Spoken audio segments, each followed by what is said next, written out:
Nakoisu asumaina sum tawduna leiba yaba matam natene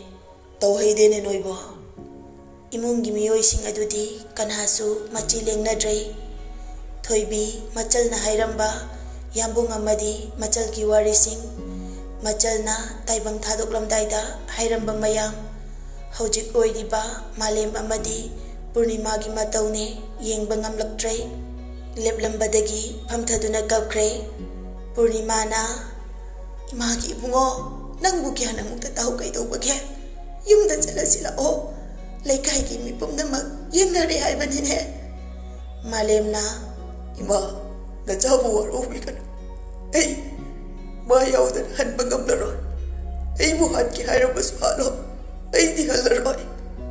purnima wa haifam makhangre mi machani karamna puruni tasengna masana yana chalaba ama khanaba yabani adusu nate karino mana tawgadabase purnima nungani gi marakta ha haibadu oire karamna mi gi macha adubu aigi da pujage hairuni adu natre hairaga machana hallaroi haina chapleptuna laikre nganthoi tuminna leplambadagi malemda onsinduna hairei nanghankro wadu kanada hairibanu haiba makhoi loina khange wahaidu tabada malem hogattuna nganthoi makong kolare aina haisabase amukta yabiyo ai butuksibiyo ai ma yaudan hanba ngamloi nganthoi asauba amaga loinana safu kana malembu purita paiduna chingkhalai aduga mayadu chiklaga sauna hairei karino nangna pamlise malem kaisumta kumlakte aina hairedana nang yumda hankro haina ai ngamloi ei ma yauda hanba ngamloi ma bo ingonda sinabiyo malem adumak makhut loli nganthoi khanghaudana malemgi mamaida kupak na thajili aduga mana pairiba puritu khangin inthorei malemsu masadu maning halaga tusili adubu ma hanba laite mana pamlibaduda adumak lepi amuksu changsilaktuna nganthoi makhong kolare nganthoi mamit uisinduna mamaidu nonkhatuna khangjai nganthoi na khali ida ai nangbu nusidaba natteko adubu nangna hairibase chatnaba yabu nattene nganthoi malembu singkhatle aduga makol thokna haijarei nang yum dhankro nangna hairibadu ai yabu ngamloi madu chatnaba yabu natte malemna ai bu matik chade haibagira natraga aina maram oituna mabu manghanchibani haibagira nganthoi khonjel hauna khanglaw lawrei nangbu matik chade haibanate aduga ai khangi nangna ikhoy abembu kayam nungsi haibasu karigumba mana ngasi aikhoy gi marakta leiramlaba nangna ifamdagi nijareba ase nangna nitrabasu ishana khangna piramgadabani adubu pumnaba aikhoy gi laibakta tamlamdre madu pumnama oitunasu ai mabu pudana halaroi nakhoina aibu hatke haibasu halo nganthoi khangba ngamdraduna malemgi mamaida kinna anirak thinjile madu ubada leiriba pumnama pakhatnare thoibi chensinduna mapuroiba bu khamjili nganthoi na phana phurabasu malem makut hankidre mayam changduna nganthoi bu chingthoi malem machindagi I khara chentharakpadu ubada purnimadi lawai satle purnimana imagi bungo to banangbo malemna ima ai sirabasu yare ai sijarage magi wahaidu tabada nganthoi amuk hana malemda chensilai adubu mayam changduna phajinaba hotnai purnima makut ani lonaduna nganthoi da haijarei purnimana ibungo imana ichagi mapamdagi nachalgi thawai yaudraba hakchang asi matmijage asi hairaga purnima Laimaida khuru khudu kunthakre aduga makha tarai Nachal asibu imagi sagaida imagi imau oina magi aroiba mathau mangam asidadi pangthokjage imana haijabase amukta yabiuba imana ijagi khong paiduna haijani Purnimadu nganthoi makong mayada makok tuluk tharai nganthoi changsinduna Purnimabu chingkhatlaga hairei Ima karina Ima ngasi najada utpibu mayam asibo Purnimana angangani ase thaina dagiti nazarakpani Imana najalbu Ima oige haina lepkre madunani Machagi wa pumba kupsinduna hairakpani mama maoina ngantoina Ima masi taibungna chanaba thawak natte ai marukki magulsu loina khamjai karigumba aigi maraibu thirabi ichalasina ngasi taibung asida leiramlabadi nachana imagi mafamda sinabada chingnaba karisu leiramloidabani adubu ngasi imana amadi marupna hairibu wafamsidi taibungna chanaba natte amadi marupki punsi mangningai ki machak ama oirakani Malemna matungda thuklakpa khuding aina ngamtho mayoknajage adubu hojiki oinadi magi thawai yaudraba hakchang asidadi ifamda sinabyo magi aroiba mathau mangam pangthokpagi hak khudingma aingonda sinabyo Purnimana ibungo ima ichana haijari amuktadi yabiuba Nganthoi kari haigadabano khangdre mamada amuk yenglai mamadi angaubini macha kainai haibagi kaplibani mayamna hainaribadu karisu taba nate thoibida yenglui tatu yengtuna leirami Nganthoisu upai leita haijarai nafamda ichalasi sinarabani magi thaba khuding nangi daitane nangi hakne Asi hairaga malembu chingkhatli aduga konsili thoibi chensinduna Purnimabu chingkhatpire ngasai makai mapuroibagi yaka yengduna leiramboire thoibidi makhoi anigi matauda laikai gi mipum khudingsu loine kaple Sanathoi gi thawai yaudraba hakchangbu malemgi mayumda puduna lakle aduga khangyen bamda thamduna Magi mathau mangam pumba taukre Malem phaijom angauba hongdokre amadi inafi angauba amasu laikai gi miyam pumbaga loinana Sanathoibu puduna lakle laimana imagi bema ngasi laikai tilibas ichagi lohomba oiramlabadi imana kayada haraugadabano ichati laibak phabine ichadi Namagi laman tondre imadi pap chen bana ichagi laman sing bangamdre to Purnimasu adumangai mamobu kauduna kapcharai imagi bema imai sapunda leminaba pangaudre to ichagi namag imana honari ko karasina ichagi apenba oiroko imagi bema Male mamittagi mapi taba lepte adubu wa amata haikidre ngaihaki matungda lengbanda chapu ama puduna malemna mang thare aduga ataina tungda inaduna Sanathoigi hakchangna singmarol singi marakta thamliba adugi akoibada chatli madu pumba loiraba matung laikai gi ahal amana maibulama ningthina Mai churaga malemgi makutta pibirai malemsu mai adubu adumak lawi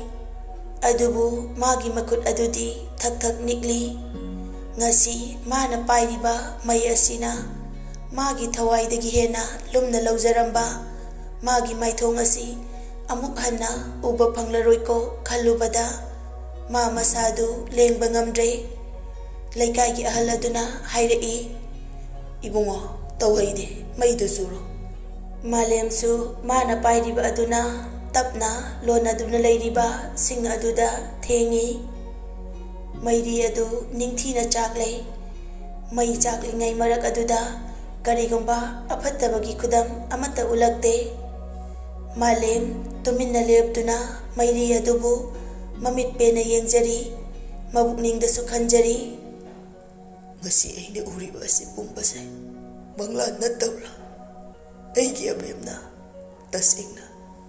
magi ambumbu thadokuna chatkraba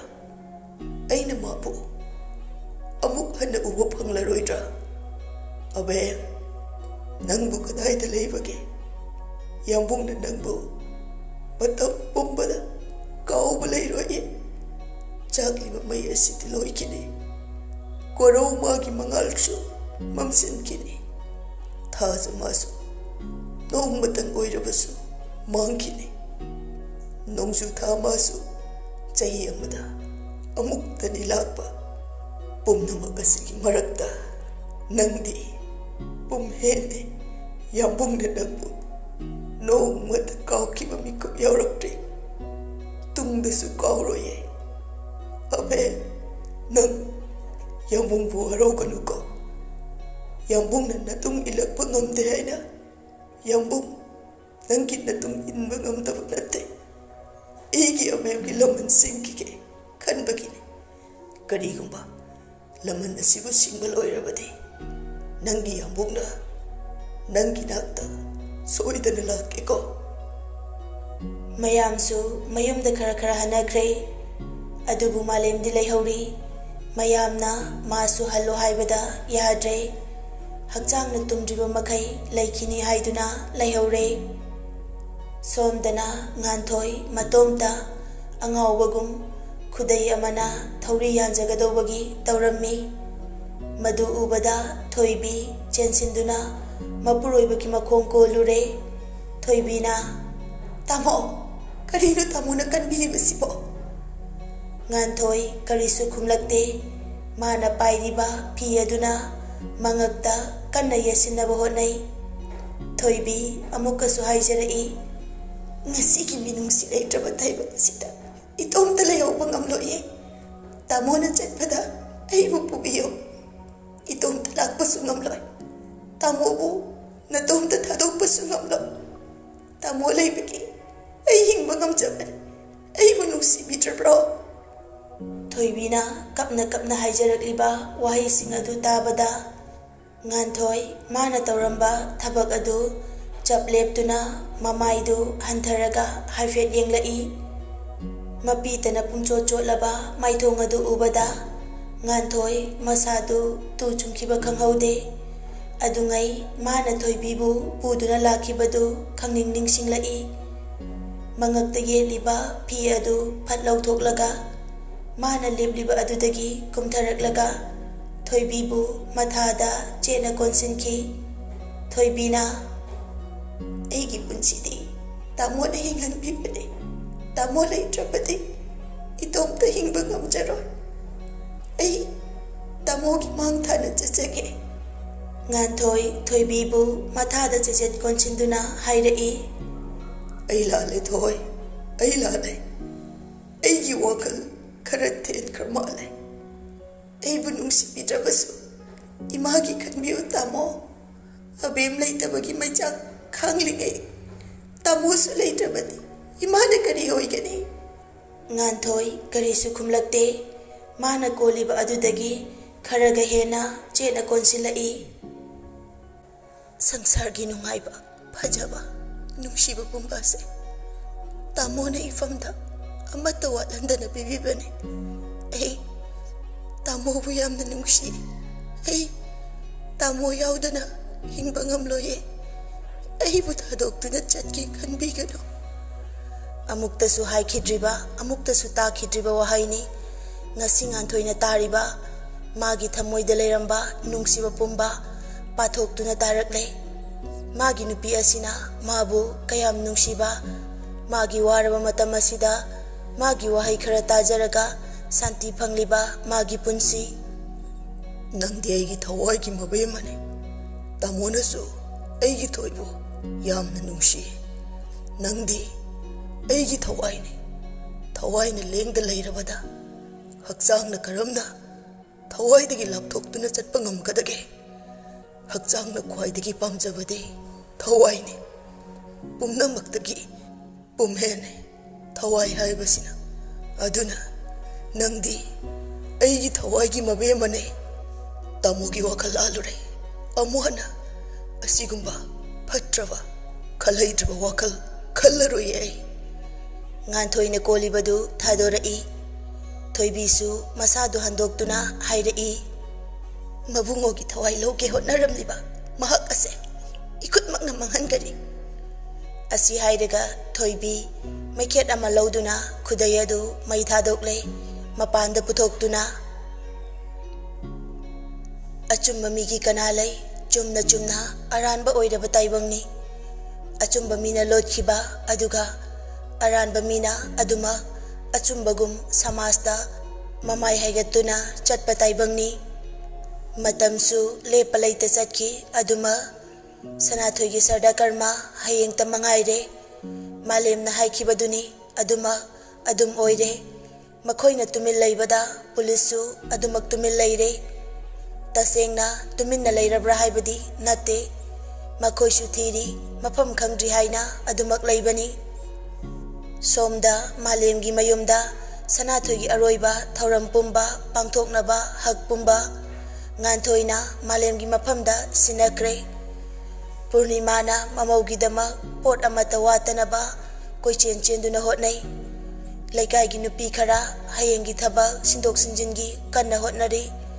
makhoi mayam marak adudagi laikai nupi amana hairai inama aikhoina sili langliba mayam ase aikhoina oiba yabasu nate aikhoina di ichagi ni haina hotnajariba adubu makhoina hek mafanglabadi hek phai adusu nate da tawrisi aduna kai kana banoda laigi ne tawdaya da khara tawra loire purnima karisu khumlakte nupiduna amu makha tarai aigi wadi aikhoina semli langliba mafi maron kari kara mayam ase hayeng ne bamona loina pukhi dawrini kana banate furit firol oigera sendal oigera adu wana honadrabasu yabadubu purnimana aigi imogene tawgani puning bana pujakisana kaide ngasi tamliba asina loire amuk hana tamjage phangadabasu leite imagi ibema imaugi dama imana leiribase imauga ichaga luhongbagi dama leiba oiramlabadi imadi pengadabani ko ima icha leiminau tamlamdreda ko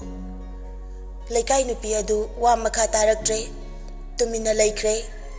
laikai adugi miwa ngangbi pamjaba kharagi wari oiribani handaki thaudok asi adubu machil sindu mapal thokna kanasu hainade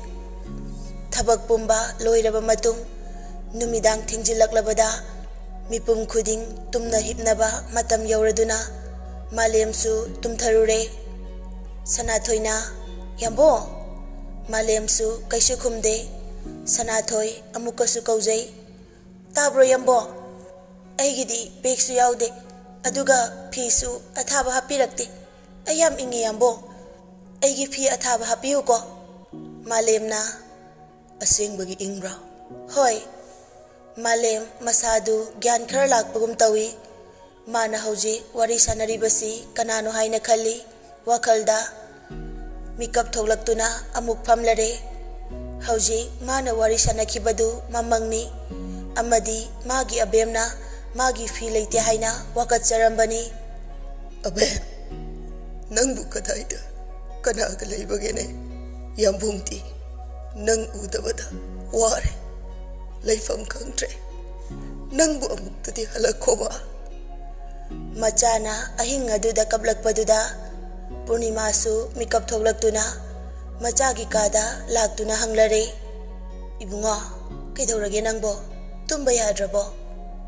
ima avemda hojik mangda urame purnima machinda nungaitana soli ho imaudu aikhoiga matam kuina leiminau tamlamdre ima hoina pot leibadu bek yaubra purnima karino khali bek haidi kaino ibunga Ima, hayeng abemgi saruk tamnaba laiba pochaiduda bag yaubra haiba. Oh, yaudene adudi. Ima, bag amta hapiyoba. Haujikpu kadaidagi bag no ahing hasida. Hoi hoi, hayeng ayuk yenglasi. Ima, haujik abemdo yam nungaitan hairame. Yam bungaiti yam ingi. Pi athahusu yaute. Bag su laite haina hairame. Machagi wadu tabada Purnima swai lawi. Adubu magi thamoidi machetana gaire. Magi bema, ichadi. Aikhoigi nakta nakna leiba oideko. Imana ichagi pi hapa kaurure. Hayeng hek nungan bagane. Ima bazar chatuna. Ichagi pi ga beka leirege. Makoi nu piu haiba piramge. Imagi bema. Imadi onthok na pen kidreda ko. Mama machadu ngaihak kapminare. Nongan baga Purnima chatuna awat badu lairure. Amadi taugadaba sardagi thauram pumba loikre. Numidang ngatang bachana bahaiduna mayamdu koilang langli. Adubu male magi kadagi mapan tholakte. Purnima machagi nakta laktuna kaurare. Ibunga nangbu kaidorabano mayam lairiba asida ngaihakta yauru laune. Malemna Ima ai chararoige.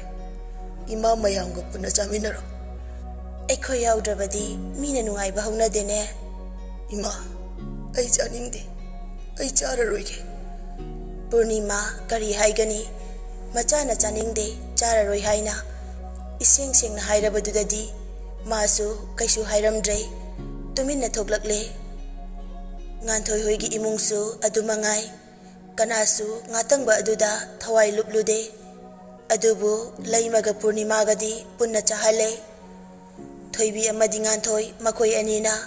mayamgi chaba thakpagi awat apa yengle. Malemna hojik pamliba asi matam pumbada tumba. Maramdi magi manglan khuding sanathoi laktuna ngaihakta oirabasu wari saba phangjai. Wari mak sadrabasu